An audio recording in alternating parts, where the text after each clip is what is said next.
Hey there, just a quick message ahead of this episode to say we hope you like the rebrand, which includes a new website, rawuk.com. That's the URL. On there you can listen to and watch all our previous content. You can get extra content. You can also buy our first ever Raw merchandise and even sign up to become a Raw member, which will keep us going and keep you at the heart of this exciting journey, earning perks in return. We need your support, so please do check us out at rawuk.com and remember to like, comment and subscribe to everything we do on all our channels. And of course, make sure you tell all your pals. But most of all, enjoy this latest episode. Cheers. Your name's not down, you're not coming in.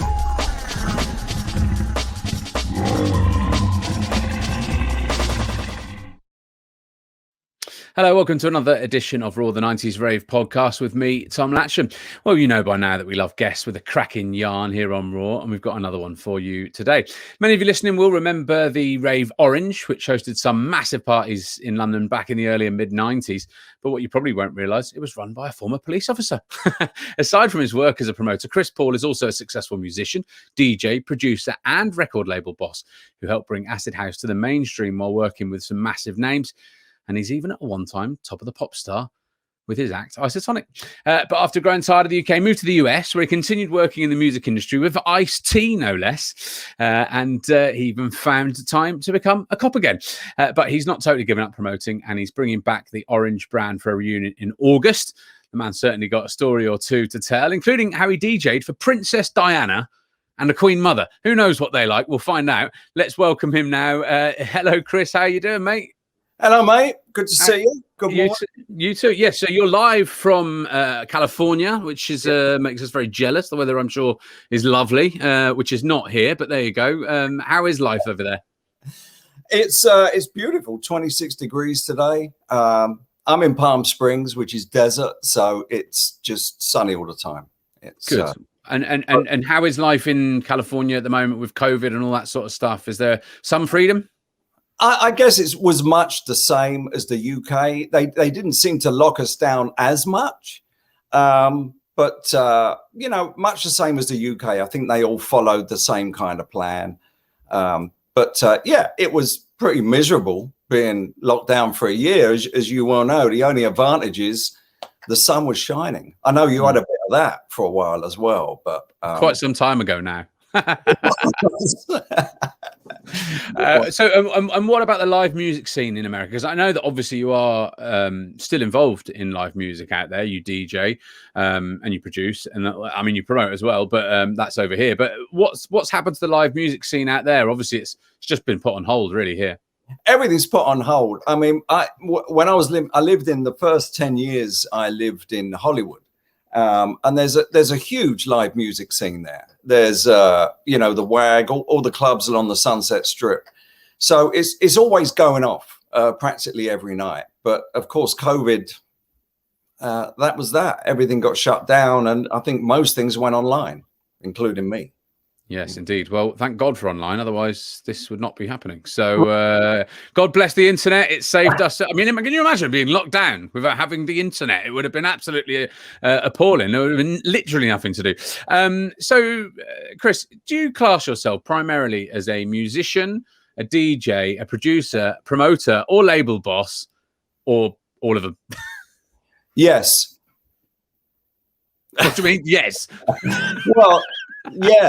I don't put labels on anything. I mean, I just have an idea and I run with it. It's just all of those encapsulate the music, what I do. And, you know, my life has just been music.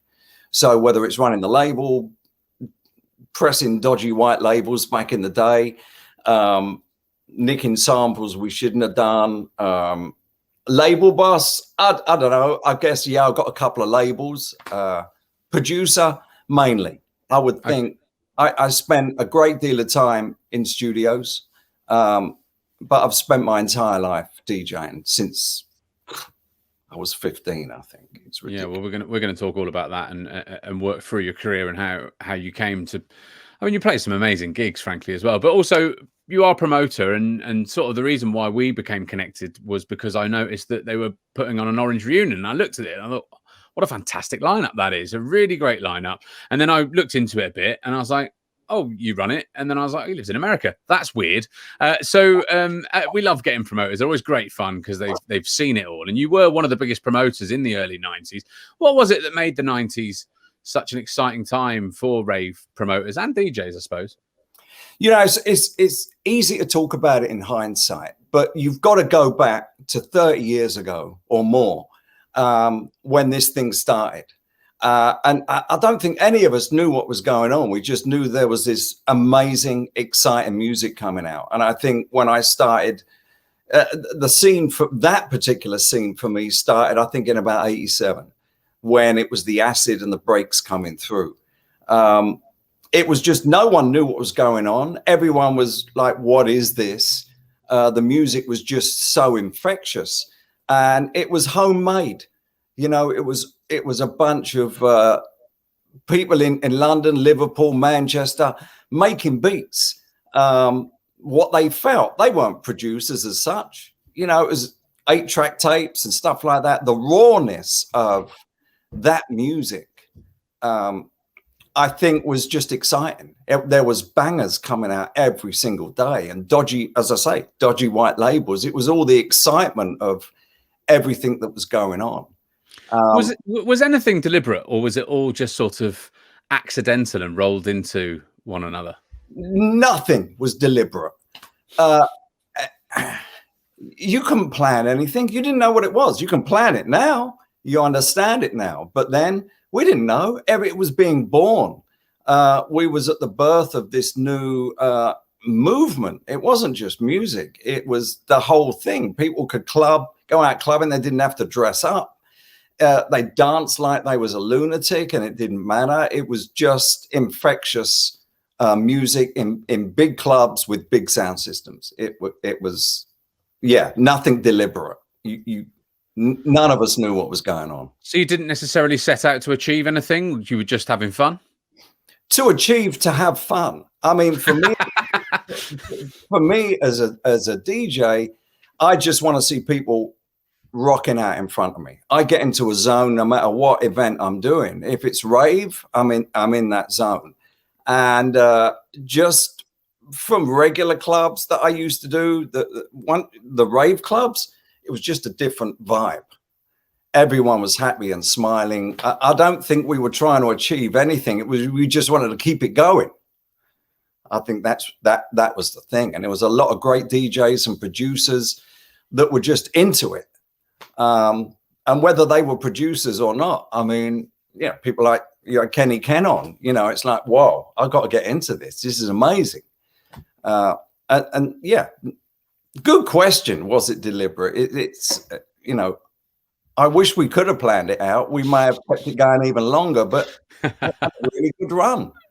It had a good run. And Orange, as we mentioned, became one of the very popular raves, particularly in London in the early 90s.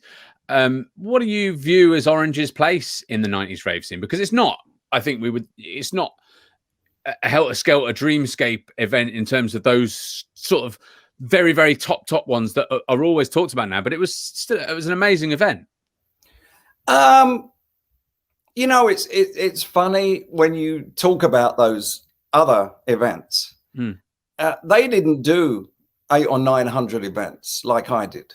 So although I wasn't doing a tent, although I did try it, we were at the forefront. At one point, I was doing Friday at Camden, Saturday at the Rocket, and at the Astoria, and at Busby's, all in one weekend. So I'm running 4 events one week. And I was running that for a couple of years, 4 events. How? And adding on every bank holiday a hippodrome. So there's some weekends where Orange did 5 events. So I don't know where we are in the table of raves, but we got to be pretty much up there. But it wasn't about trying to be better than anybody else. That's not what it was about. All the promoters, we was all mates. We knew each other. We worked together. We stayed away from each other's dates.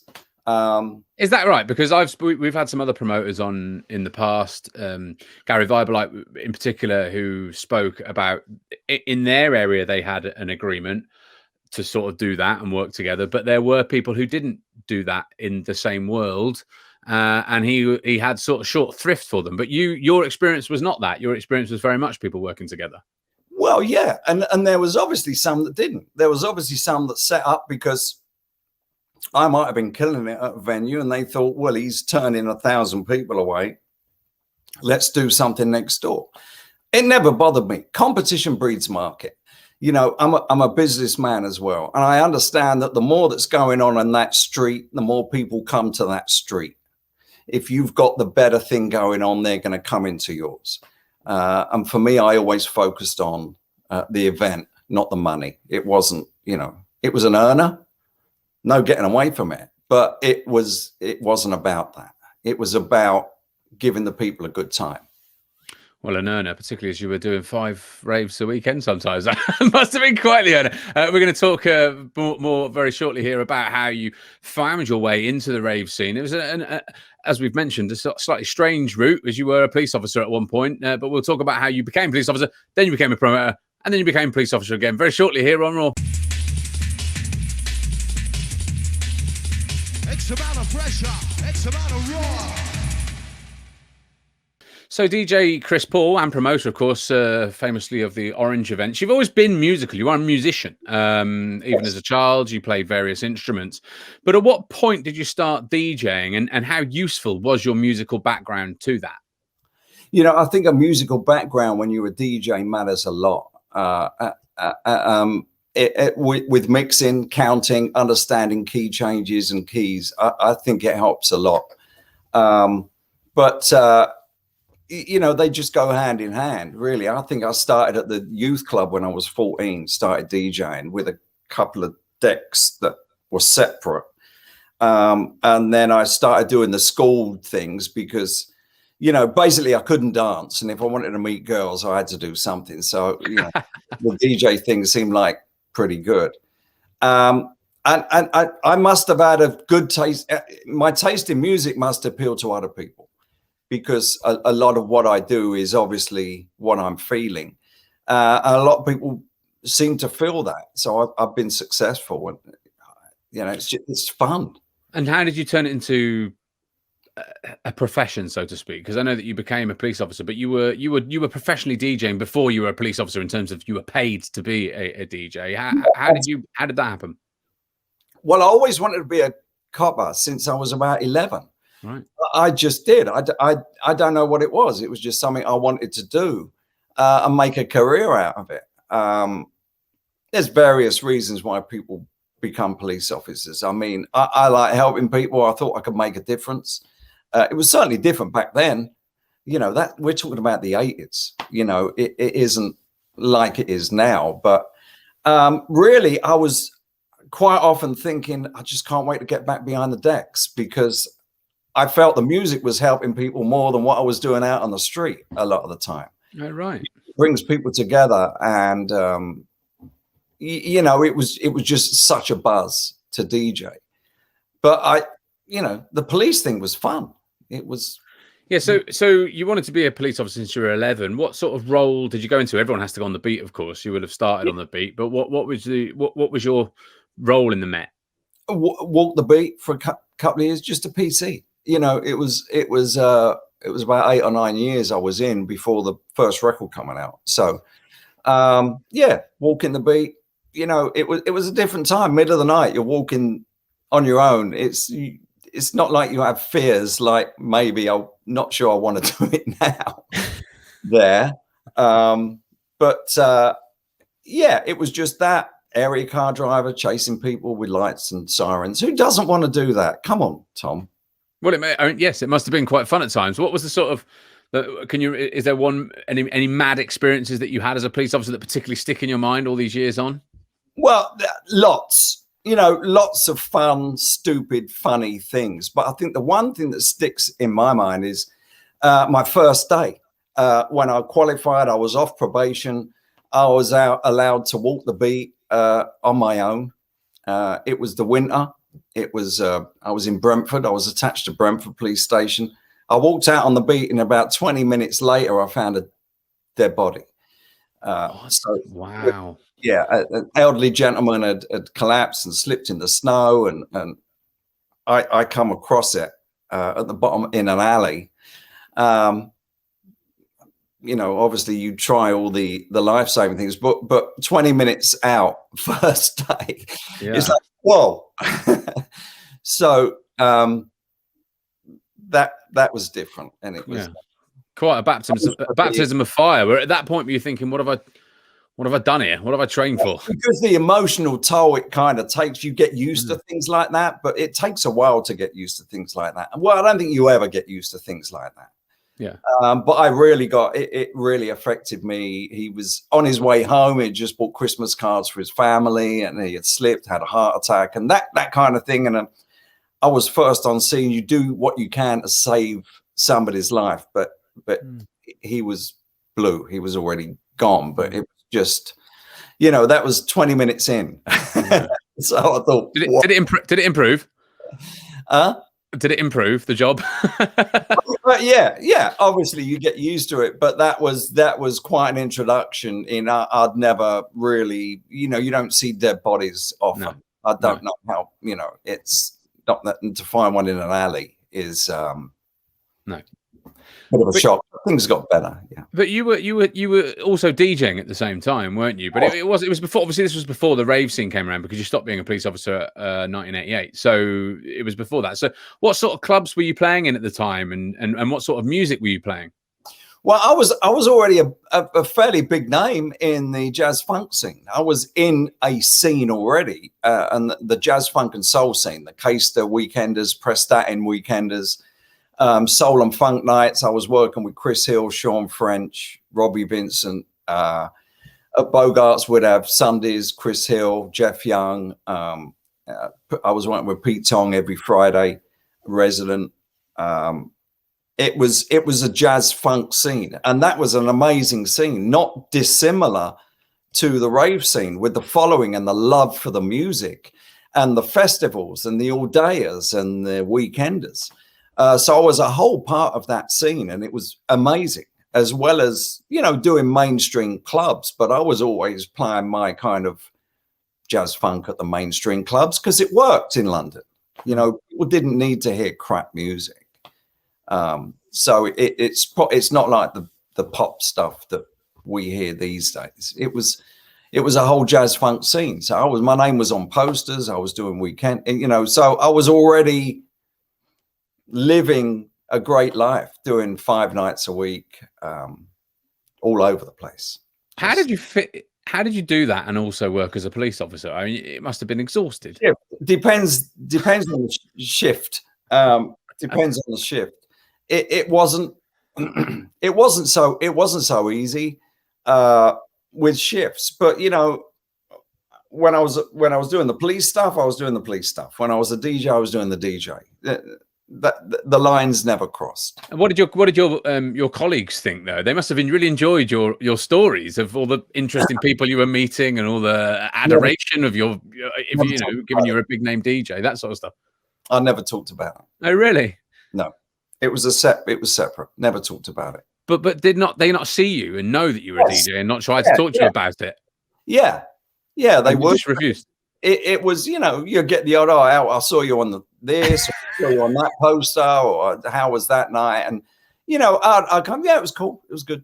But, you know, it was two different things. And I kept them separate. It needed to be separate. Okay. Were clubbers surprised when they found out that you were also a police officer? They didn't know. I mean, it wasn't something I advertised. It wasn't a big deal. I did that. I liked it. I'm a DJ. I do this. I like it. I don't bring that to here, and I don't put that there. Well, you also began playing acid house to mainstream crowds as well. How did you end up spinning acid house, given you were a relatively mainstream DJ playing, you know, big sort of? I'll tell you that story. I was DJing at the Broadway Boulevard in Ealing in about 1986. Early 87, and the manager of CAMDEN Palace, Dave Chipping, came down, and he said to me, "Listen, we want to change our Friday nights at CAMDEN. Are you available?" And I said, "Yeah, sure. I'll come down and have a look." And what they wanted to do was just change the feel of the night. It wasn't overly successful. The music wasn't right. And I think they wanted a kind of a Sharon and Tracy thing. I think that's what they had in mind. They saw Broadway Boulevard was packed and the bars were packed. So they thought, we'll have some of this. So I got to Camden and I started kind of playing some commercial stuff to clear out the crowd that was there, and then kind of start again. And then acid house come along. We're talking 87. I'm hearing these acid tunes. And at the time I was doing a lot of back and forth from New York. I'd started doing some production work out there because the track was out. Expansions 86 had come out. So I was working in New York. I was working in Blaze with Blaze Studios and Night Writers and Vicky Martin and Adiva. And I was picking up all this music in the record stores, which was this kind of acid house and breakbeat, Frankie Bones stuff, Marshall Jefferson, all that stuff. And I'm bringing it back and playing it in Camden. And you got to remember Camden Palace, that place, 2 big stacks, sound system, a theater. It just worked. It just worked. And I thought, this is it. This is amazing. I was watching the response of people coming in and accepting this, that they didn't know this music. Nor did I. I mean, I'm playing it thinking, I hope 4 minutes in this is okay. You know, it's just white labels, imports, mainly imports at that time. But people responded. I think within about 6 weeks, we had 2,000 people in there because wow. People were just, well, I was playing at mainstream clubs as well, a lot, and throwing in the acid house there and watching the response. And people were really feeling it, you know, and the break stuff. And I think it opened a lot of people's ears to a different type of music. Well, yeah. Do you think that you created a load of new ravers, given that you were playing this sort of new, what would become rave music to a mainstream crowd? Yeah. Yeah. You know, I would take a little bit of credit for that. Because yeah, I was out, you know, Volts in Kingston, Options in Kingston, Eros in Enfield, these first leisure clubs that have got 2,500 people in, you know. And it, you know, it's commercial, but it was commercial house and garage. It's cool stuff. You didn't have to play shit music, you know. So I was able to program in acid and breaks and stuff that they're not hearing normally. And they know where I am. They know I'm at Camden. People were coming in, and just imagine you're a regular first leisure club with all the neon lights and all the thing. And then on a Friday, you get to Camden, there's a queue all the way around the corner, like 500 people. And you're thinking, hang on a minute, I never queued up for Eros or anything like that. And you walk in that place and there's 2,500 ravers just doing that, which was the acid dance, I think, back then. Mind-blowing for people. Everyone's happy. The music was just taking people over, just getting in there. You could see how they were dancing. The music was in their soul. And I think once people saw that and you see that, it's just, well, I'll have some of that. And also drugs helped. Apparently they always did. From Woodstock to, you know, people are always going to take drugs. And I guess the ecstasy was the thing at that time. And yeah, didn't do any harm, I guess. Were you seeing a change in people's, obviously you've said you changed people's personas and the way they were dancing and all that sort of stuff, but also in their dress and in their... That was the thing. Yeah. Wear what you want. Just go out. It wasn't about what you look like. It was, I'm going to try and wear a bright, colorful t-shirt and bright, colorful trousers. And I mean, there's a picture of me DJing with the worst trousers on ever. I try and cut that bit out. But we didn't care. I mean, it looked like I was in my pajamas at Camden Palace, 3,000 ravers, and it looks like I'm in a t-shirt and pajamas. I mean, it wasn't about that. It wasn't pretentious. It was just everyone was having fun. Maybe it was the drugs, but it was definitely the music. Definitely. You say people aren't pretentious, but I have interviewed and spoken to and know a lot of people from the rave scene, and there can be some pretentious people. And I was wondering whether how people who were perhaps too cool for school responded to seeing you coming and playing at these events, that they'd they felt like, well, we've created this scene and you've come from the mainstream crowd. Did you ever get any of that sort of feeling from anybody? I create the scene. I create the scene along with other people. A Groove Rider, Fabio. We were doing it in '87. It's well, I can't say I created the scene, but I was one of the creators, pioneers of it. I was bringing that music to Camden Palace. There was nothing else going on at Camden Palace. Was just they did an indie night on a Tuesday. They did some Sharon and the Camden Palace was just another club. I turned that into something different with what we were doing. And I will take a bit of credit for that, because if you're not on top of it and you don't see these things and jump on them at the time, you're going to miss the boat. So I don't think, because of Camden Palace, I don't think anyone could ever look at me and say, well, you know, you was just DJing at Stringfellows yesterday. What gives you the right to come into this warehouse? Everything gave me the right to go into there. And so you left the police force in '88, a year after the acid house movement started, and you started playing these tracks. Why? You can't have two jobs in the Metropolitan Police. You're a policeman or you're not. But I thought you had two jobs prior to that. Well, it didn't matter until I was on Soul Train, Solid Soul. Once you're on the telly, it's all over. Posters are fine, but the telly, that's something else. It's all over for that. Chief Speaker said, what are you going to do? I said, I'm going to be a pop star if I can. Cheers. Yeah, thanks a lot. But yeah, once Expansions 86 blew up and it was like #1 Billboard dance chart. And I think we got to 50 or something in the pop chart. But at the time, we couldn't get dance music into the charts. So to get into the top 50 was what, you know, an achievement for us back then. I mean, Paul Hardcastle was coming out with Rainforest, and then he had a result with 19. But it was very difficult for us to get into that scene. But yeah, you can't. I couldn't be on telly and then start looking a beat. That's probably fair. And what did your bosses say? Were they sad to see you go? I don't think anyone. I mean, you know, you leave, next one comes along. I mean, I was working at that time the last 4 years with community involvement. So I was working basically with the community, with kids, with the schools. We'd go around to each school as uniformed officers and put a disco on for the kids under 11 to engage kids with police departments and dance for the cops and I've met the Met kind of thing. And so even when I was in the police, I managed to get a detail that involved DJing. It was, it might have been 1 in the afternoon to a bunch of 9-year-olds, but it's better than I've ever done. but it mattered. So I think they missed that because that got so huge. We almost had to stop it. That started getting ridiculous because then all the schools were calling us saying, when can we have the policemen down to the kids want to dance with the cops again? So it was a great time. It was a very important time, and I enjoyed that.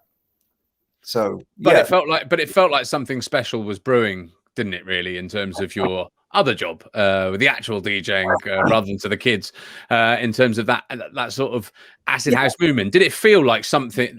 You're like, this is a thing now. This is definitely something happening. Exactly that.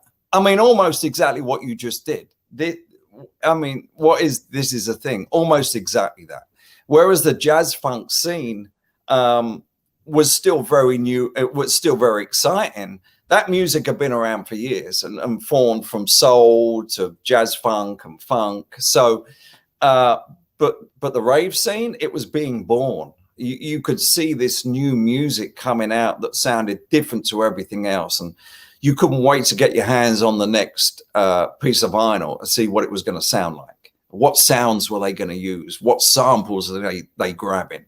It was very, very exciting and very new. And it was being born and it was trying to find its feet. But it never really found its feet, which is why there's so many tracks that are the same, but they're not the same. I don't know. Does that make sense? It's just you know, the BPMs, like house music, is around 125. You know, it's a little up and it's a little down. Rave music went from 122 to 160. It was just exciting times, and we were with the acid and people, the dancing, and I hadn't seen that dancing before. I hadn't heard the music before. I hadn't seen people dressed in dungarees in a club. You can't get into a First Leisure Club with dungaree. You have shoes on and a shirt, and they're coming in, like, as I say, like they've just gone to the local Walmart, which is, you know, that's probably an American joke, but big supermarket. yeah, like Walmart's, you know, it's just people go there in their pajamas to get stuff, but it was just fun, and it was just free.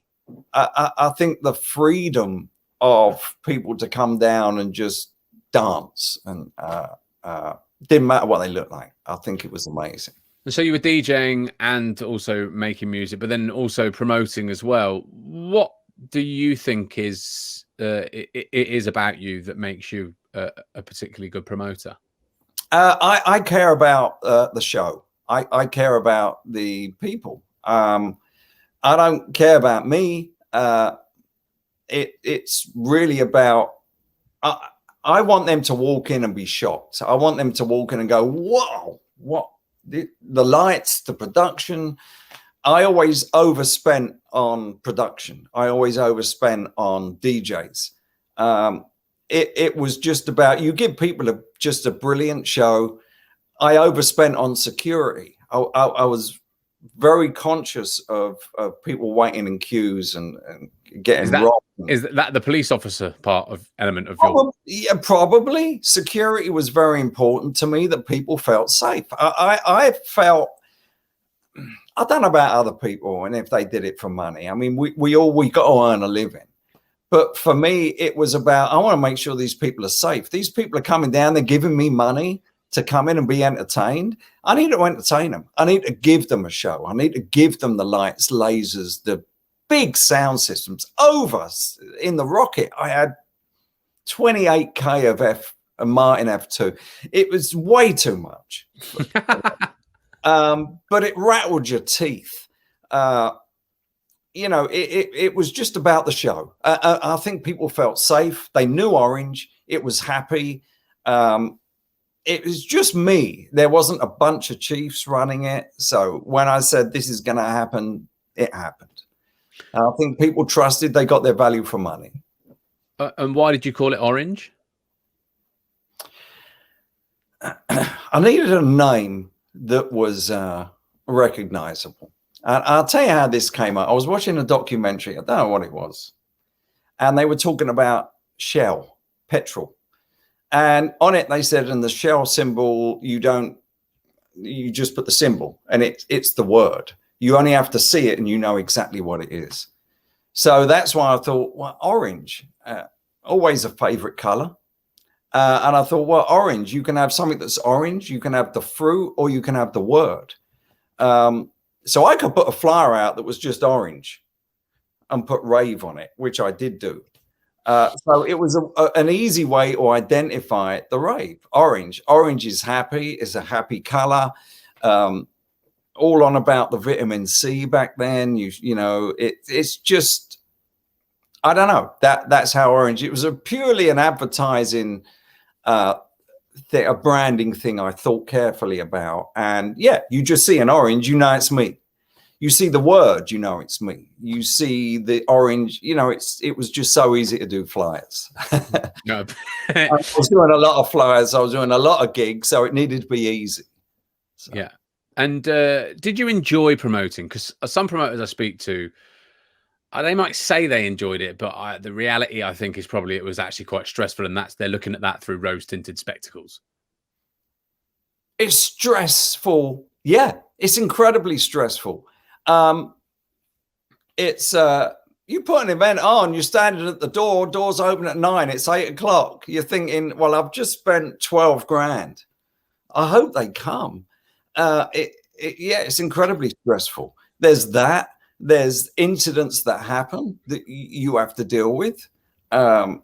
It's always that worry is, are they going to come? You know, this ain't a movie, Field of Dreams. You build it, they'll come. No, you got to put 20,000 flyers out. You got to stand outside at 6 o'clock in the morning in the freezing cold, giving out flyers, which I got other people to do. I can't do that.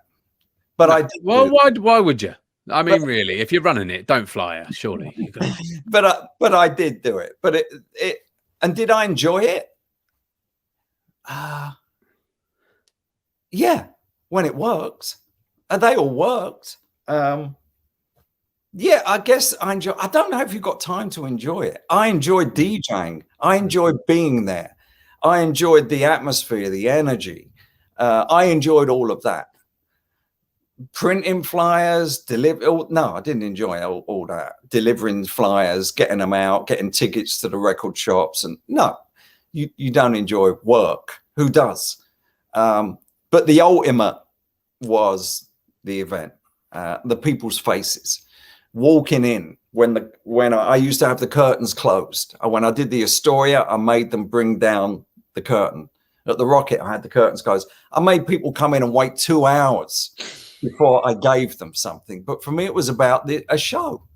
So I'd wait and I'd wind them all up, and then it'd be packed. And then we go, Orange, are you ready? And with the curtains that open, there'd be like Carl Cox there or some hype or someone. It's incredible. I mean, it's just amazing, the energy. And for that, I lived for that, the night. We'll talk more about that very shortly. Plus your DJing and a whole lot more, including how you DJ'd for the Queen Mother. The mind boggles. We're going to find out.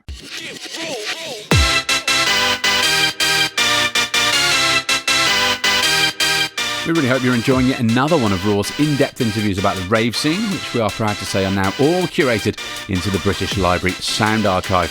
All of us here at Raw HQ love how much you love what we do, and your generous one-off donations have been a huge help in covering our initial costs. But we're now a team of 5, putting in a combined 80 hours a week for no wages, with big plans to expand further, and so our costs are going up. As such, we could really use your help to keep Raw growing and developing, as you've seen us do since our launch in July 2020. First up, go and check out our brand new website. It's rawuk.com, where you can find loads of cool extra content, and you can grab Raw's first ever range of merchandise. That's rawuk.com for our new flashy website. We've also launched a new membership scheme where you can support us financially to create more content on an ongoing basis for less than the price of an oat milk cappuccino, plus you get great perks in return. Head to patreon.com/rawukpods. That's patreon.com/rawukpods to see exactly what's on offer. You can also join our YouTube membership, which is basically the same. Or if you're not asked about a membership, but you'd like to support us with a few quid as a one-off or a repeat donation, then head to our website and click the PayPal link. A reminder of that new website URL, yet again, rawuk.com. Big love and respect to you all. Please keep supporting us. Hope you enjoy the rest of the act. On Friday the 20th of August 2021, a new event, Return to Source, celebrating 90s rave, hardcore, jungle, happy hardcore, drum and bass and techno, touches down at Suki 10C in Digbeth, Birmingham. We have Fusion South Coast legend DJ Druid, Quest and Fiber Optics DJ Fallout, the Uprising Northern legend that is DJ Paulo, and London Town's final trickster playing his first happy hardcore set in over 18 years. Tickets are priced at only £14. Just search Facebook and Eventbrite for Return to Source Rave. So we're here with the DJ and promoter Chris Paul. He promoted Orange, of course. We talked, Chris, a bit earlier about your love of DJing, and that was your primary passion. Your peak in that sort of early part of the 90s when you were promoting your own events. You'd have been playing at those events. You'd have been playing at other people's events as well. How many gigs would you be playing a week? I think I used to have... No, I didn't have Mondays off because that was Stringfellows. I think I had Tuesdays off. So how many is that in a week? Yeah, 5, 6 a week. But you'd be playing multiple nights, or would you just play one? So it was like... No, I'd be like Tuesday at Eros for the student night, Wednesday at Volts in Kingston for a student night, Thursday probably Hollywood's in Romford at some point, Friday Camden, Saturday before I did Astoria and Rocket, I was at the Hippodrome. I was the main DJ at the Hippodrome on Saturday night playing to 3,000 tourists. But fortunately, and Friday night I'm playing rave music when it was just Camden in the early days, 88, 89. I'm playing rave music and acid house, and I go to the Hippodrome and I'm playing Ride on Time by Black Box to 3,000 tourists, but I could still play the acid and some breakbeat in there. It was a very European kind of crowd. So, yeah, it was weird just doing all these different nights, but I'm a DJ. It's just what I want to do. I love it. And what was your favorite rave to play at apart from your own? Camden Palace was there wasn't anything that matches Fridays at Camden Palace, I don't think. Why? Because it was born there, because it was something new that wasn't happening, and it created itself. It merged into something amazing, and the ravers were incredible. Just the people that would come to that club, the music I was able to play, the whole energy that you could feel. You could cut it with a knife. Nothing matched Camden Palace.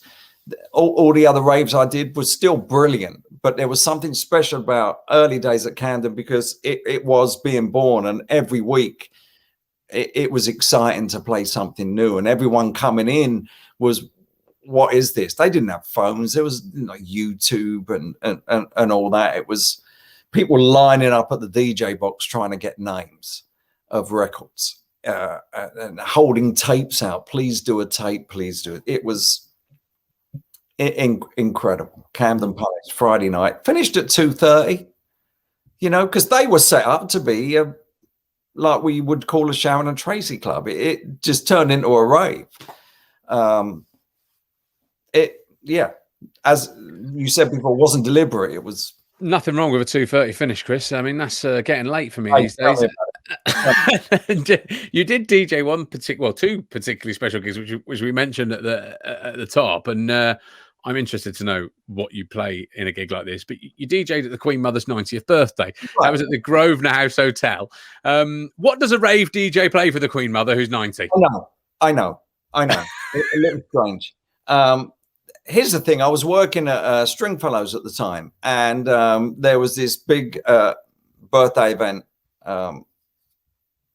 for the Queen Mother, and they wanted Peter Stringfellow got involved in that, and with some other things, some contributions or whatever, and they wanted a DJ as well to play for an hour. But they had the Royal Ballet there as well, and they had all sorts of things going on. So it wasn't like it was, a party. It was an hour's DJing as part of this whole thing. What did I play? Obvious disco, safe stuff. I can't even remember, but it was fun. It was fun. Could you see the Queen Mother while you were DJing? I couldn't really. Well, so you didn't know whether she liked it or not? I'm sure she loved it. Of course she did. I'm sure she loved it. And at the time, obviously, it was, I'm not sure, I think it was still Lady Di then. I don't think it was Princess Di then. Fergie, and, it was a time when, the royal family was kind of out and about a little bit then. And there was an event, a yacht club event that we did that was, I think, Lady Di or one of them was on the board or something like that. So I got in because I got clearance, MI5 clearance quite easily. And obviously you can't just... Which the same can't be said for a lot of rave DJs in the early 90s. I don't know. I might not have been on the top of it. I might have been like that. No. I mean, there's a long list you could tick off, really, of people who probably didn't pass security clearance. I could have been number 78 on that list. And, oh, yeah, we're good. Get him. So I don't know if I was picked for any particular reason. Right place, right time, but it looks good. And now I guess I can use what's on the cornflakes packet, by royal appointment. I guess I can use that, right? Yeah, absolutely, you can. Again, so you played for the 90th birthday of the Queen Mother, but you also played later for Lady Di. That was at the Hippodrome, right? And again, Yeah, was it the same sort of music? Was it? I mean, you didn't play any rave. What I'm asking is, did you play any rave music to royalty? yeah, I always played rave music within anything that I was doing. Always would put it in there. By then it was in my blood. I couldn't do anything without throwing a couple of rave tunes in there. It was the excitement of that music. I just needed to play it to people. So do you remember what tunes that you did play, rave tunes that you did play for either the Queen Mother or Princess Di or Lady Di? She was then. Remember what I played on Friday at the Orange Stream, which we do every week. No, I've fair enough. What a shame. That would have been. I'd love to know what their favourite rave tunes were. You also went on Top of the Pops as well. What a remarkably varied career you've had. That was with ISOTONIK in 1992. You can be seen playing the keyboard at the side. Was that fun? Yeah, there's a real fun story that goes with that. If you want to hear that, I mean, we love stories here. Yes, please. So I did ISOTONIK, and I had a few records out. I've been signed to Tommy Boy. I had a couple of releases with Tommy Boy, a couple on EMI, and then I did the ISOTONIK thing, and we just threw it out. I knocked up different strokes and Hasta La Vista, the A and B side. It must have only taken me about 5 or 6 hours. That's how we did rave music. You did it. It was exciting. You had to get all this stuff down, get it pressed and get it out there. And it blew up. It absolutely blew up. And I remember Pete Tong contacted my mate who was kind of fronting it for me, because I was doing other things. I was working with DNA, the Tom Steiner thing, and I was doing lots of different things under different names. And he said, Pete wants to sign it. And he said, but he reckons he's going to get it cheap because he doesn't know it's you. So we won't tell him. So I remember the meeting. We went to London Records, and I'm sitting out in the waiting room, and Pete comes in and goes, "Oh, Chris, what are you doing now?" I'm just hanging out. And then he sees Henry. He says, "All right, Henry, come in. Let's talk about a deal." And then when I got up, Pete said, "It's you, isn't it?" I said, "It's going to cost me, isn't it?" I said, yes, mate, it is. It was, that came out and it blew up. And at that point, the rave scene's now getting on the radio. Very, very exciting. And then I don't know how, but Tongi got me on Top of the Pops. He said, "We got a Top of the Pops for you next Thursday." So that was just a mental day. Just a dream. And you grow up as a kid watching Top of the Pops, and we all think, "Oh, I'd love to be on Top of the Pops." So I wanted to be on Top of the Pops. And you wanted to be a police officer. Top of the Cops. Top of the Cops. So I'm wasted. That was an interesting day. So we got that, and it was at Elstree where they filmed EastEnders. Mm-hmm. So I'm in the canteen with Dirty Den and Angie and everyone at canteen time. It's surreal. It was surreal for me. And also, it's the BBC. They don't allow advertising, but I needed to get my Orange Rave out there somewhere. ISOTONIK wasn't Orange Raves, but I put up all the orange banners with the Orange Man and Orange. I even got my best mate at the time, Sean, to dress up as the Orange Man and dance around. Nearly killed him. So we were advertising Orange Raves on the BBC. They didn't click. They thought it was all part of ISOTONIK. And it was huge. Didn't do us any harm at all. Really? Did it actively help? Did you get more numbers in after that? More numbers, because now we're on, it's kind of mainstream, and people are seeing ISOTONIK and they know the track, but they're seeing the Orange, and that man, I'd established that brand, that Orange Man. So people knew what that was, and it got everyone talking, and things just started to blow up even more from them. And it was absolutely mental. And then, of course, another story is the phone company come along. I mean, they didn't do me any harm at all either. Orange phones. Yeah, well, then they're no longer the case. I was actually thinking that earlier.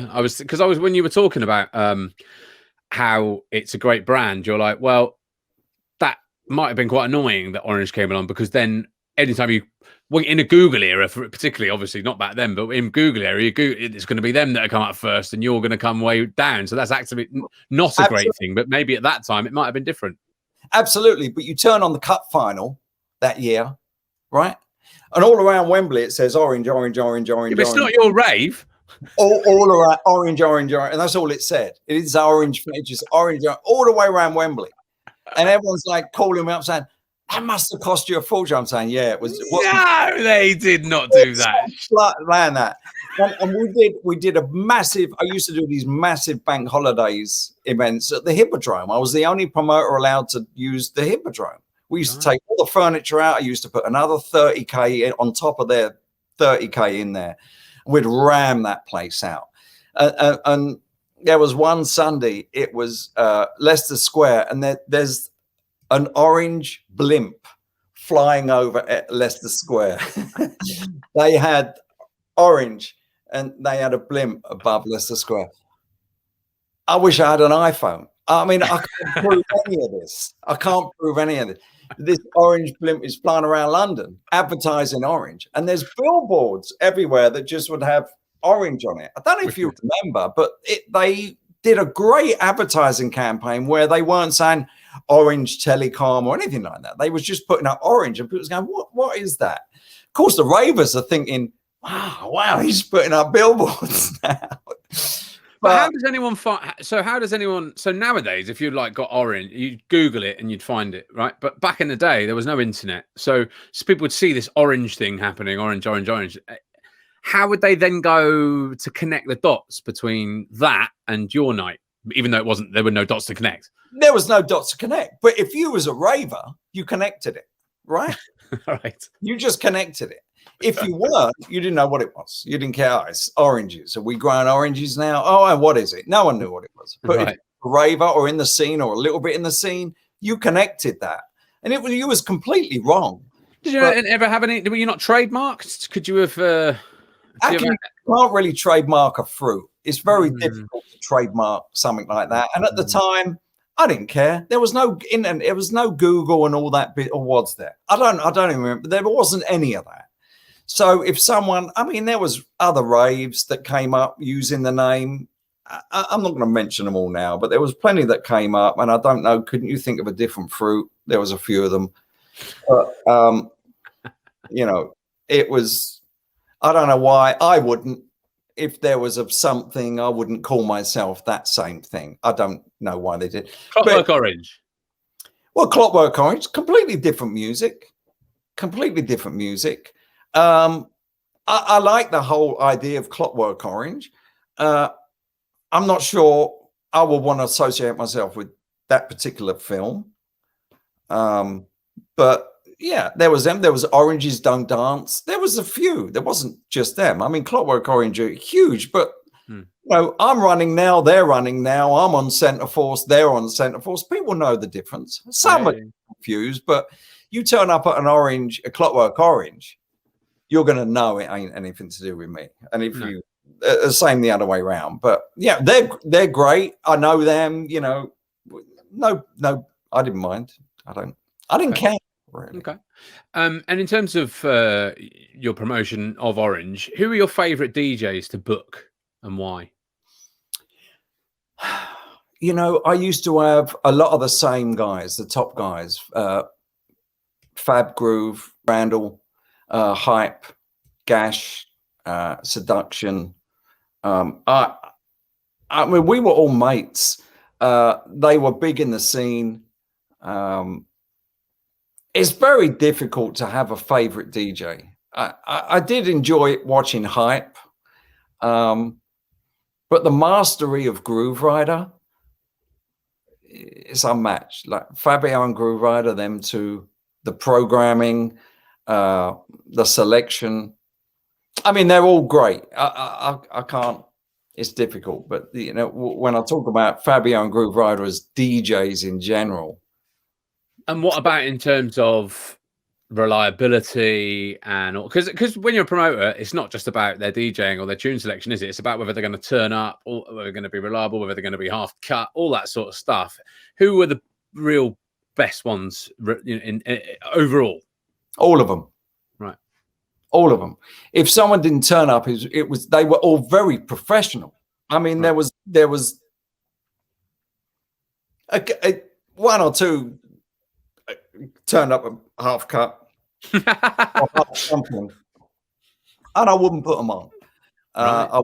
I wouldn't let them go on. And I've taken DJs off before. Really? Yeah. I'll take them off if they're not doing what I feel is right. I'll take them off. I'm a DJ. I understand. I'm watching. I understand. I don't just put them on and go. If there's an issue, I'll take them off. But I was never worried about someone being late or not turning up. I'll go on. It was DJ Chris Paul on for the 4th time tonight. Yes. He's doing a back-to-back with Chris Paul. But everyone was reliable, professional, and they killed it. When you've taken people off, how do they react to being taken off? It must be incredibly embarrassing. Well, it is what it is, you know. I'm not trying to be offensive. I got 2,000 people out there, and if they're not feeling it, and you're not, well, they're the ones you're ultimately responsible for, aren't you? You're not feeling it. It's not about egos here. It's not about egos. It's about if you're on a different path for some reason, I'm not feeling it. I might be wrong, but it's my rave, and I'm going to make that ultimate decision. So, absolutely fair enough. I don't want the guy, I'd make an excuse. He's had to deal with something, or, it wasn't like he was shit. I've taken him off. It wasn't about that. I wanted to keep the continuity of the happy and everything going. And if someone was going on a journey that I didn't think was right, I'd take them off. Okay. And what about MCs? Because they really came to the fore as the 90s went on. What's your view on MCs?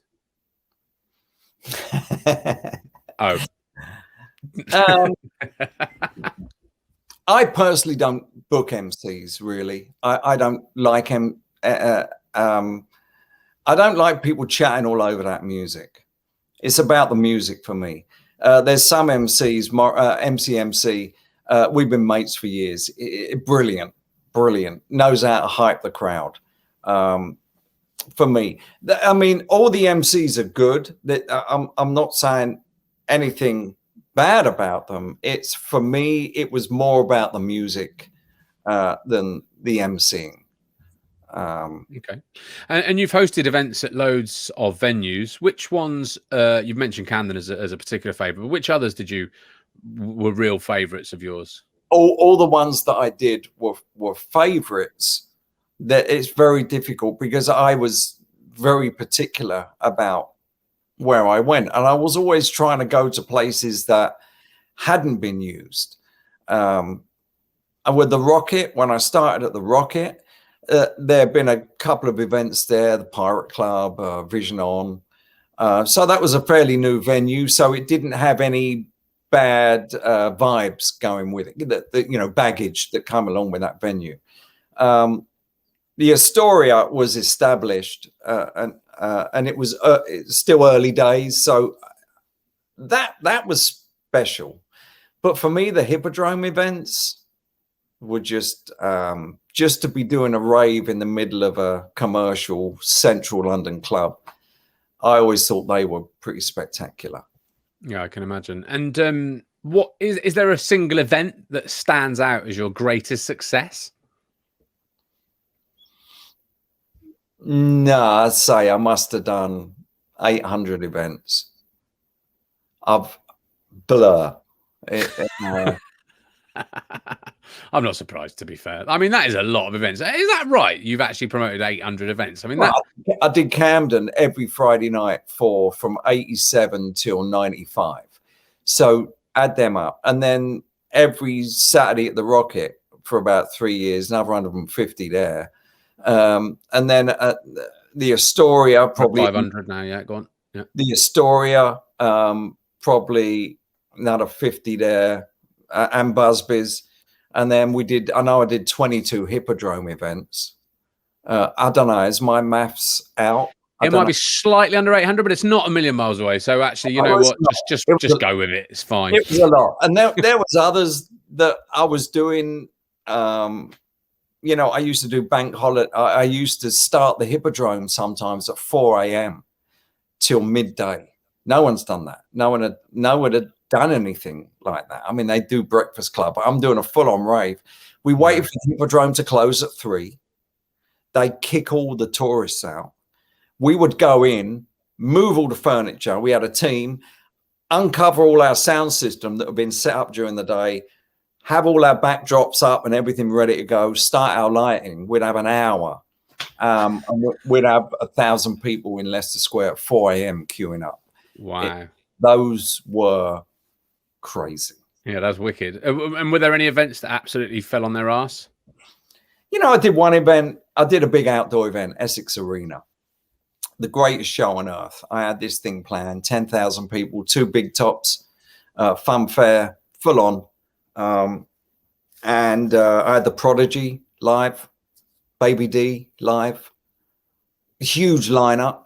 And that there was a bunch of circumstances completely out of my control that caused that to fail. I needed 10,000 people.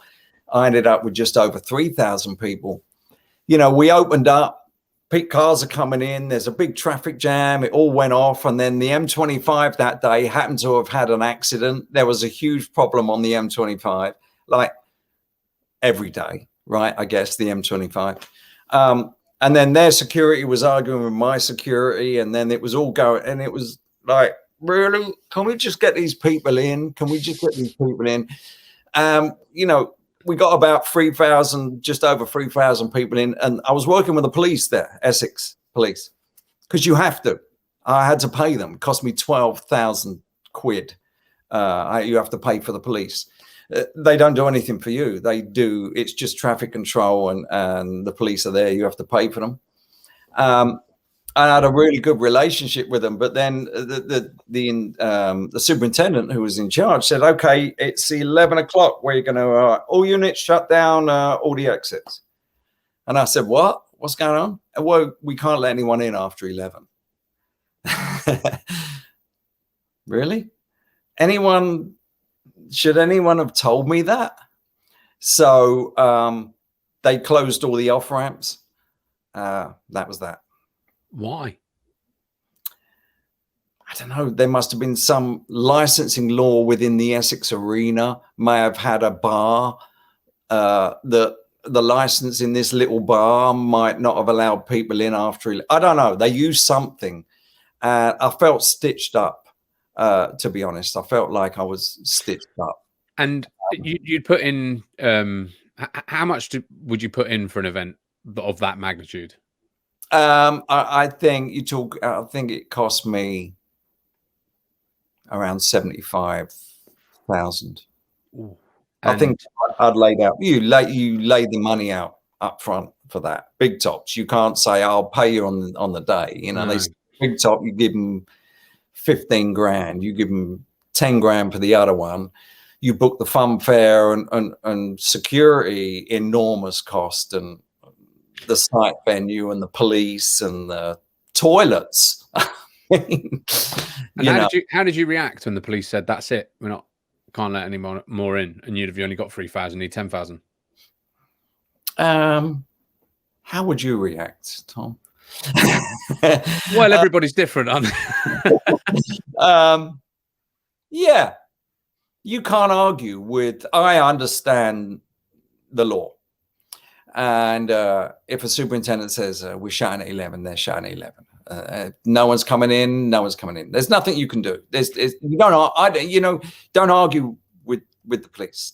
Don't argue with the law. And I said, really, I'm going to lose everything. I wasn't, but it wasn't good. I was going to lose a ton of money. And I said, what can we do about that? He said, well, unfortunately, that's the licensing or the law. Or so I forget. It was a long time ago. And he said, "Oh, I'll tell you, I'll give you another half an hour." So he gave me another half an hour, which was give me another 7 hours. How's that? but it was at that point I was completely defeated, and people had a great time. Sorry, go on. Great time. People had a great time. Okay. You got to remember, I was on a space that with 10, you could probably get 30,000 people in there, but 10,000 people is a lot of people, but they've got room and it's lovely. So you need that. When you've got 3,000 people in a place that holds 30,000 people, they've got way too much room. But it didn't matter because, you know, the entertainment was still there. And it's not like the ravers weren't about, it ain't busy. Ravers weren't about that. It was about, I don't care. I'm having it. I'm focused on what's going on. And how much did you lose? I think probably about 60 grand after all. Whoa. And you know, because obviously you were putting on a lot of events at that time, so you would have been doing quite well. But any business losing 60 grand is going to feel that.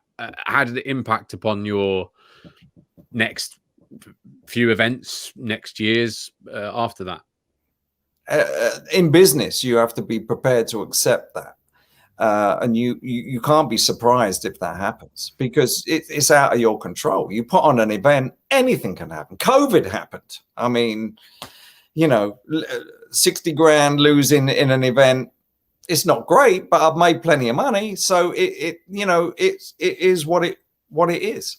COVID has shut down many people. You know, you can never be prepared for a pandemic, but you can be prepared for an accident on the M25 and think if something like that happens, they can't get to you anyway. So you've always got these things in the back of your mind. And that's why being a promoter, when you say, do you enjoy it? Yeah, you enjoy it when it's happening. But at the beginning and when people are coming in, that's when you're freaking out a little bit.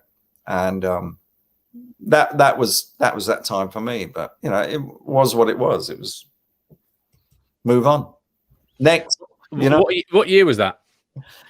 90. I want to say 92. I think. Okay. I mean, you carried on promoting for many years after that, and your events would eventually represent the split in the scene. I've seen flyers where there's a hardcore room and there's a drum and bass, you know, there's a jungle room. And I'm interested to know your view and your take on that change and how you experienced it and what you felt about it. I didn't split rooms like that. I didn't do that.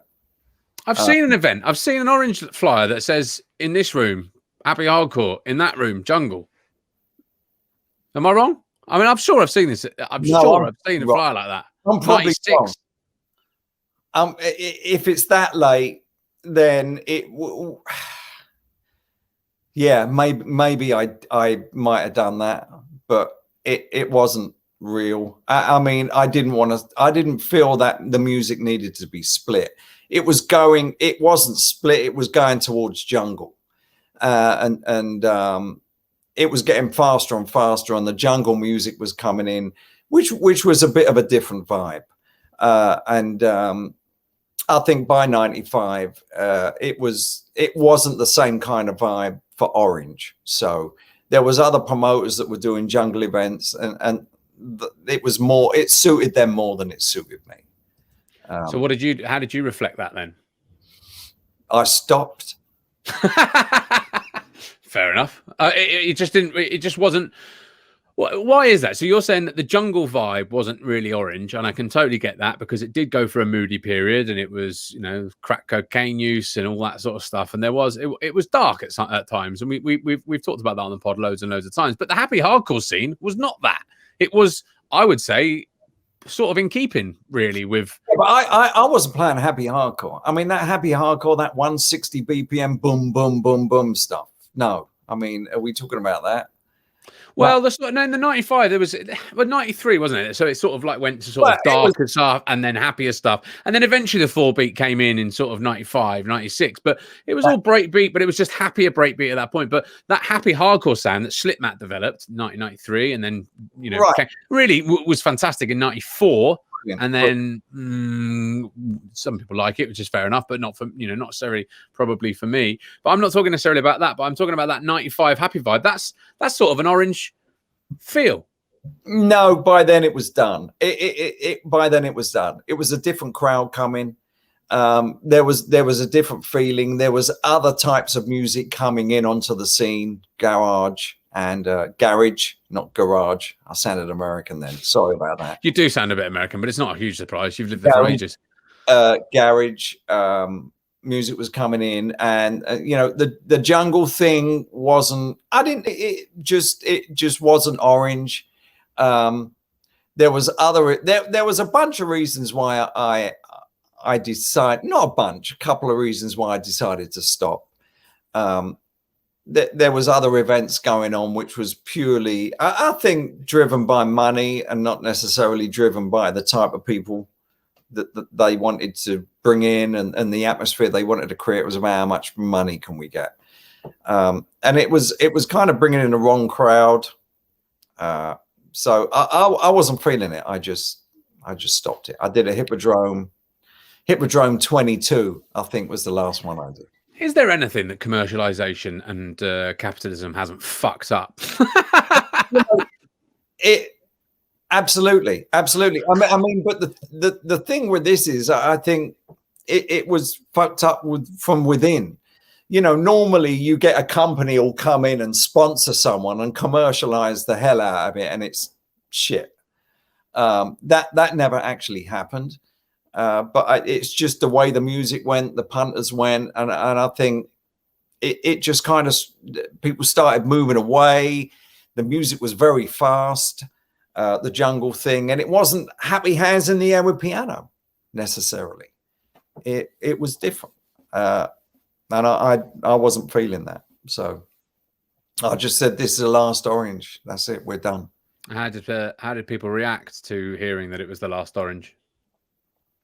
You'd have to ask them. You must have spoken to your punters. They must have told you how they felt about the rave that they followed.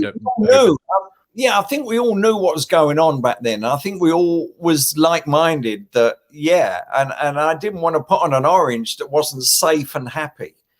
And it was about, again, it's not, I could have carried on and taken the money, but it would have given us a bad reputation. Maybe you only want one bad thing to go down, and it tarnishes everything that you've been doing. I didn't want to risk it. Your name's not down, you're not coming in.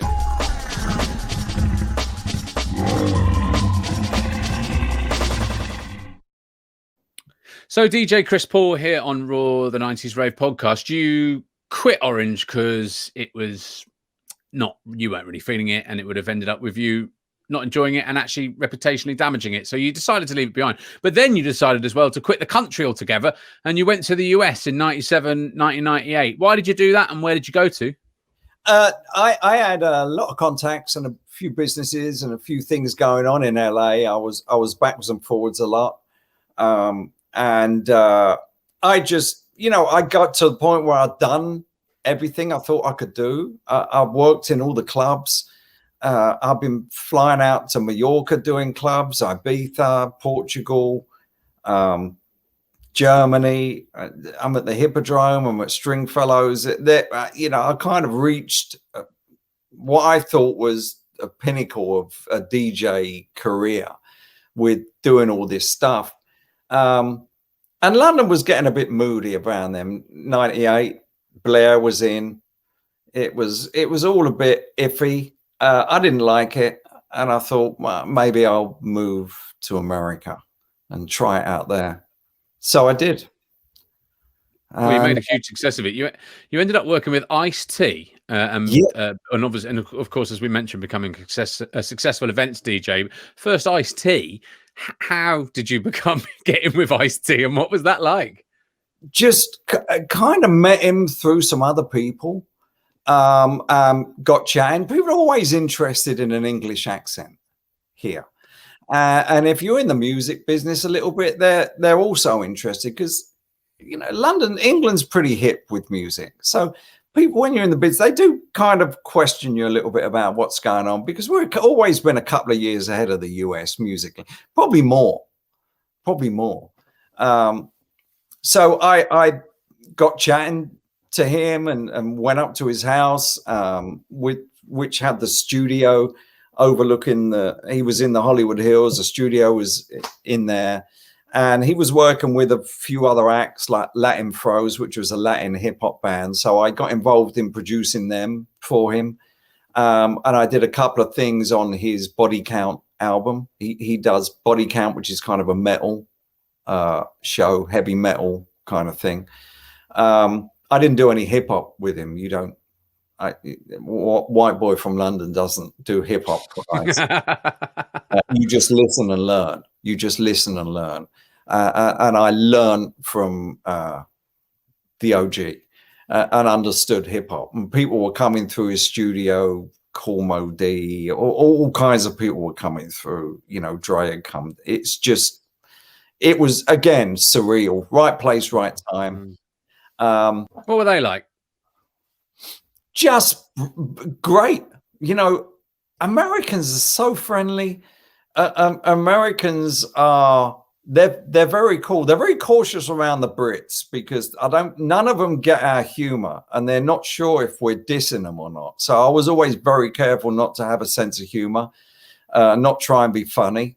But it was just an interest in education and learning about what hip hop was really all about, and what were they rapping about? What were they talking about? Because I was playing hip hop in England, but I wasn't really listening to what they were talking about. It didn't make sense to a lot of the Brits, I guess. But understanding it and understanding what it was all about, a DJ-led music with an MC,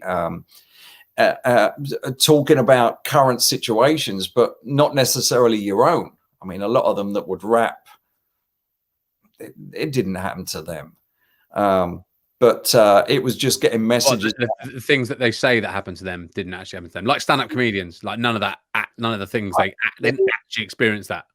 No, a lot of them. They're all really posh and middle class. Well, I mean, Kanye is. I mean, Kanye's loaded. I mean, he's not even from the ghetto. Kanye can't rap about any of that because he ain't from there.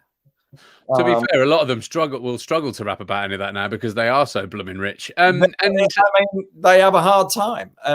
But yeah, it was. And back then, you know, it was like the late 90s, so it was good hip hop. It was the your good stuff that was danceable. JD and Jay-Z and JD and all that. I'm just trying to think of the stuff back then, but you know, the old school kind of hip hop, and the names, which there's none of that now. I don't hear hip hop anymore, but that was an interesting education. And I was out then DJing in Hollywood. I was doing 5 nights a week suddenly in the Hollywood clubs because guess who was on my guest list? So I suddenly it's like, who are you?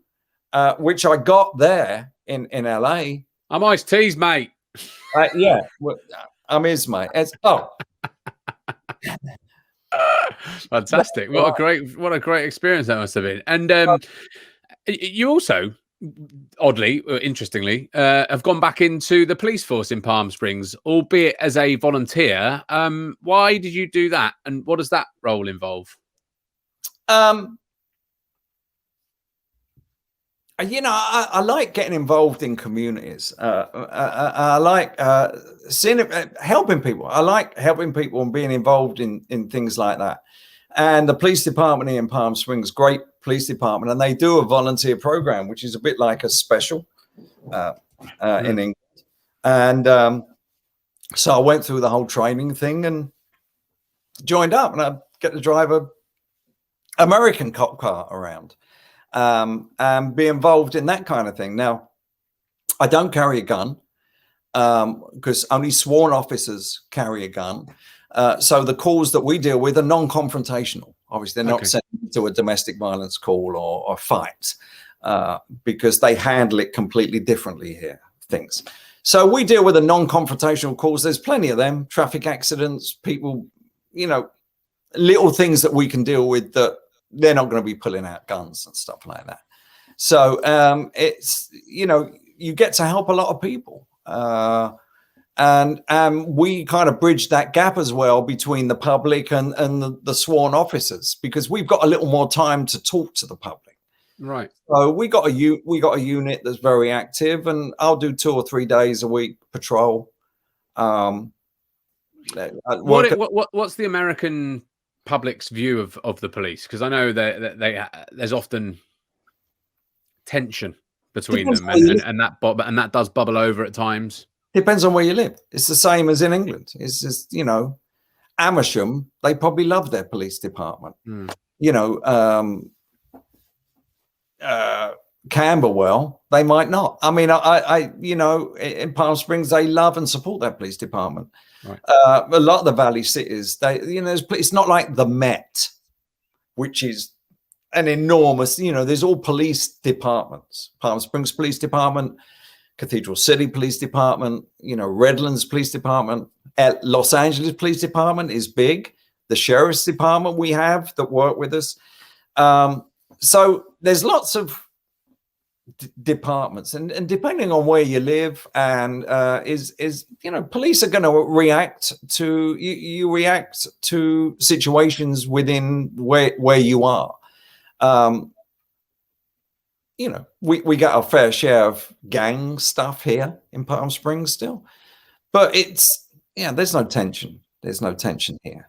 Well, that's good. And you must still enjoy it. And not only that, you've had success. You've won an award.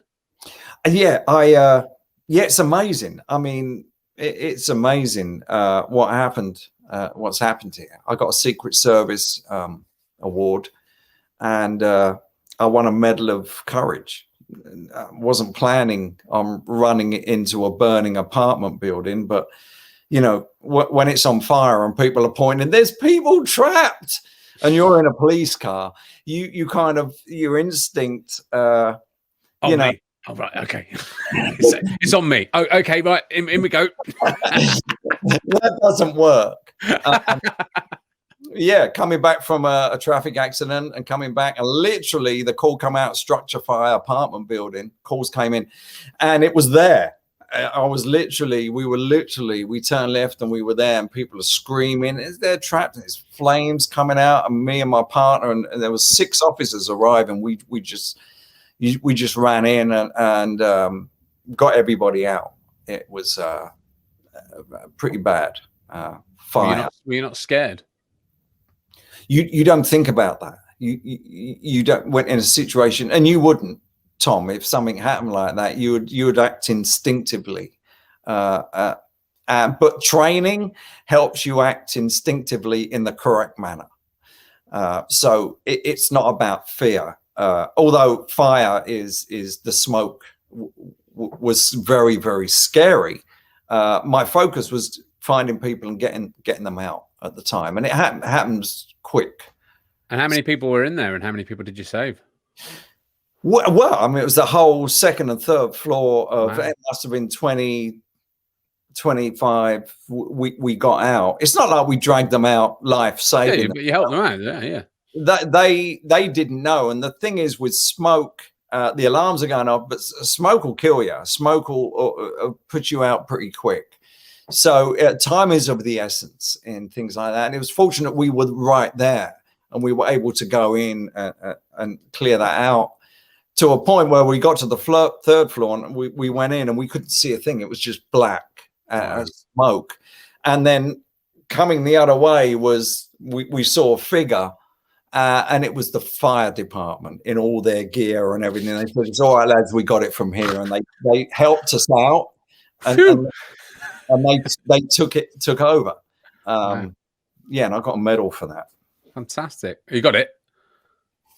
Wow, look at that. I'll put you onto full screen so we can see it.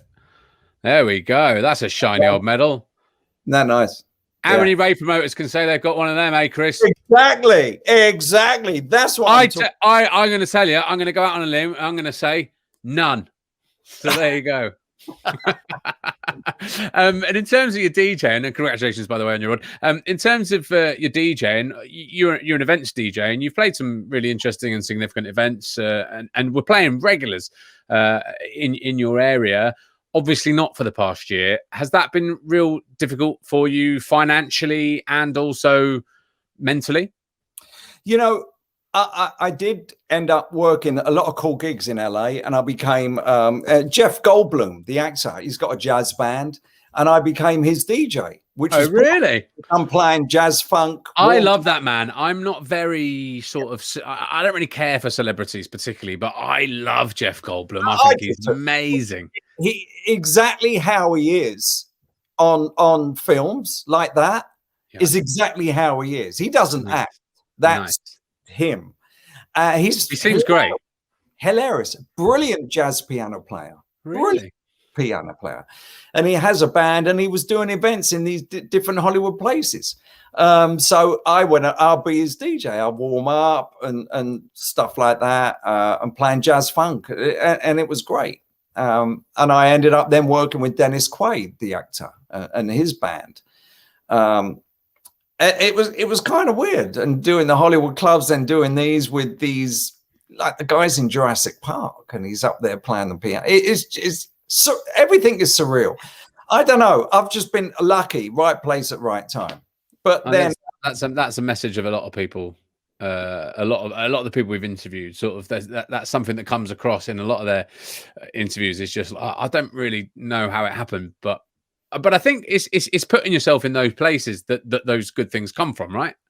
That and probably karma. I don't know. You do the right thing, things come around in your favor if you do the right thing. I don't know. I used to get on with everybody. I treated everyone with respect. When I DJ'd, I took it seriously. I wasn't drunk. I wasn't getting drunk. I wasn't doing. So I had a bit of a name as you can trust that guy. You know, he's good. He's British. Cool. The accent is you know, they love it. They think we're smarter than them. And so how have you found the last year not being able to play out? It's funny. The last year, March, it was. Last gig I did was 7th of March. And then it was the following weekend. I thought, I might as well just set my gear up here and play a few records on the internet. And I'd never done any of this streaming stuff. I don't know how much you was into it, but I didn't. I knew of Facebook Live. So I just switched it on and started playing. And suddenly I ended up with 2,000 of like the old Orange crew, all from England, coming on. They're all sharing this thing because everyone's down. Everyone's on the internet. So I'm starting to play, and I'm playing a few old rave tunes. And I didn't have a sound card set up. I had the phone. And so it was the sound going through the phone. And I'm looking on Facebook. It's like 2,000 people on there. And they're like 2,000 comments. Oh, my God, Orange, it's back. I recognize the voice. Oh, my God, this is Camden. And suddenly there's all these 50-year-olds are jumping on. And I found my family again. I found my Orange family. Blew my mind that they was all out there. It just blew up. And so I've been doing Orange at Camden every Friday, streaming live from here from 8 till 11 UK time. Every Friday night I've been streaming for a year now. It's all about that group. I started a Facebook group, Official Orange Raves, or Orange Raves Official. I don't know. It's got Orange in it. It's on Facebook. We got 2,500 members on one, 1,000 on the other. And these are true rave. I mean, they got their membership cards. They've got the flyers. They've even got tickets I used to sell from the Rocket. 30 years old. Wow. I mean, I ain't got any of that stuff. I didn't save any of that stuff. Who knew? Who knew? Yeah. And so were they saying, you're obviously bringing back Orange, aren't you, Chris? I got guilted into this reunion. I was guilted into it. I've got a great life here. I love it. I got a great life here. I've been guilted into this thing by you lot watching. So yeah, I'm putting on that reunion, and it's going to be a reunion that's going to be incredibly emotional. There's going to be tears. There's going to be. It's going to be incredible. It is a reunion. I mean, we're doing a rave, but all these people, they're 45 and up. So it's going to be at the Scala, August bank holiday. Is that right? Yeah. What 29th Scala, 29th, yeah. 8 till we finish. I'd like it to be around 1, but it'll probably end up about 4 or 5 or something like that. You know, I like an early night these days. Yes, so do I. And yeah, it's a Scala. It's tickets are from. Can I say that? Tickets are from dice.fm. So whatever you like, mate. It's my podcast. I don't know what it is. You get the tickets, but yeah, we ain't got many tickets left. I mean, is that right? Well, that was a question I was going to ask you. How has it sold so far? Yeah, it went mental. The first 3 hours, we sold 500 tickets. Wow. As I launched it, it was all these, all on the group. They're waiting. They were waiting. And how many people are going? What's the capacity? How many holds about 1,400, I think 1,300. How many tickets are left? As in, how quick do people need to be to get in there, Chris? I was releasing them in stages, so because I'm very aware of COVID and regulations, but it looks like with the roadmap that we got, we're going to be well clear by then, probably well clear by July for events and stuff like that. So I was being a little cautious with the ticket release, but there's about probably about, I haven't checked, about 300 left. Okay. And what can people expect? What sort of promotion can people expect? Who's playing, which is what people often look for? Let me just check the flyer. It's good you know. Yeah, we've got Nookie. Nookie is a big favorite. Anything by Nookie. The Orange Crew, and I personally absolutely love. So I had to have Gavin play for us. Huge track. The Love Is EP, for example. You know, the Give a Little More, the Nookie thing. It's an absolute huge anthem. It's a hands in the air. It's all about it. I should say ISOTONIK is really the orange anthem, but you know, Nookie's stuff. So he's playing Criminal Minds. We're going to have them live. Again, another huge track from Criminal Minds. And John Seduction's going to be playing. John had a bunch of great tracks out. A great DJ and a good mate. So him, Groove Rider, Ray Keith. I'll be playing DJ Squirrel, who's been with me since Camden. And we've got Tamsin, who's original Orange, all original Orange people. And then we've got another room, which I'm going to be having kind of a bit old school and some house and acid. So we got some Centre Force guys in there, Johnny C, Milka from Centre Force, Dean Lambert, Rich Jones, Tony J, and John Fernandez. So we got a great lineup of real good pro DJs that really know their music and know my crowd, which is the most important. And what about the production? Because your raves were famed for their production. What are you planning? Yeah, well, I mean, I'm coming into London in June to do production meetings because I haven't actually been to Scala. Right. So I've got to see it to know what to do there. And it's smaller. It's like a mini Camden, everybody tells me. It's got balconies and like that. But everything, the production will, I always think the production should happen at the stage level. That should be where it's from. When I did Camden, the DJ was on the side and everyone, like 2,000 or 3,000 people are raving. They're facing the stage where the laser was. So I always thought we should focus things. And I did that at the Rocket and at the Hippodrome and at the Astoria. Everything will be focused out from the stage. There'll be a big production going on from there. I'm trying to bring in all the old lights that we used to use back 30 years ago. Not these newfangled things, but the old strobe flowers. And the laser that I used to use at the Astoria and the Rocket, I've got 2 of them, which is completely overkill for a little venue. These 2 massive lasers, but production, we're going to have dancers. It's good, but until I get there, I'm not sure what I want to do. yet. And how have you found promoting from a different continent? Because I can't imagine that's all that easy. I mean, the ticket sales sound like they've been fairly straightforward, but it must be quite difficult. And obviously, you're going to have to fly in to look at it. I mean, how have you found the promoting from way over there? Weird. Promoting these days is kind of weird. I'm all ready to print a flyer, and everyone's saying flyer. But I'm doing flyers. I'm having a flyer painted by an artist.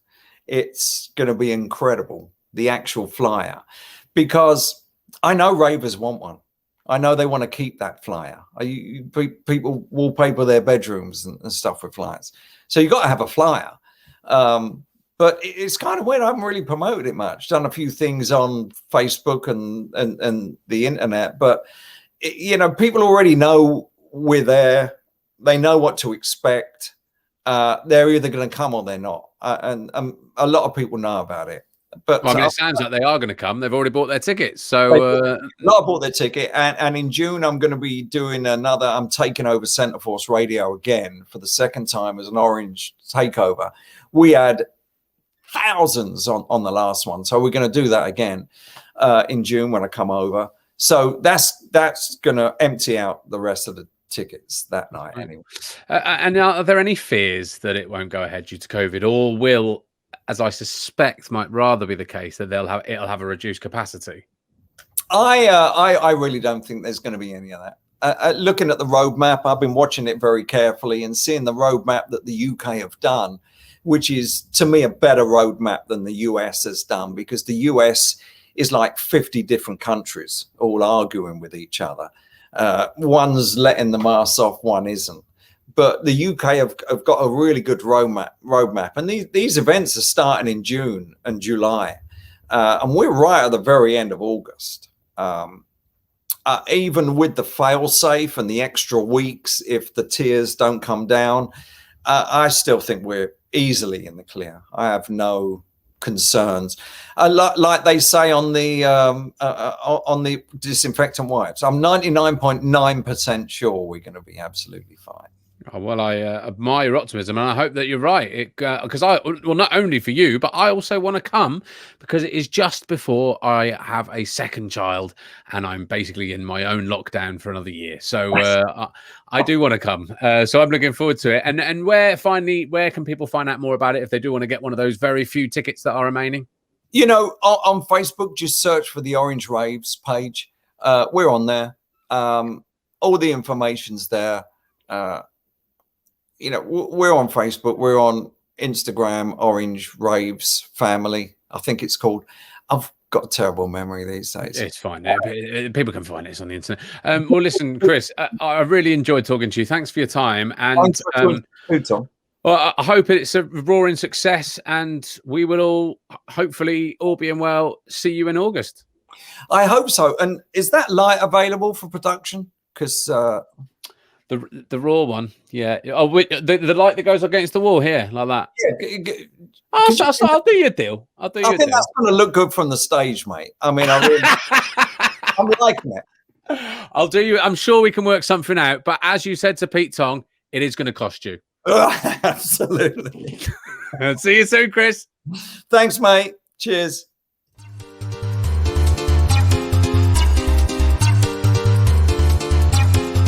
Well, that's it for another episode of Raw, and if you like what you've heard, we'd love you to get involved. All of us here at Raw HQ buzz hard off how much you, the Raw crew, enjoy our work, and your generous cash donations have been a huge help since our launch. But we're now a team of 5, putting in combined 80 hours a week for no wages.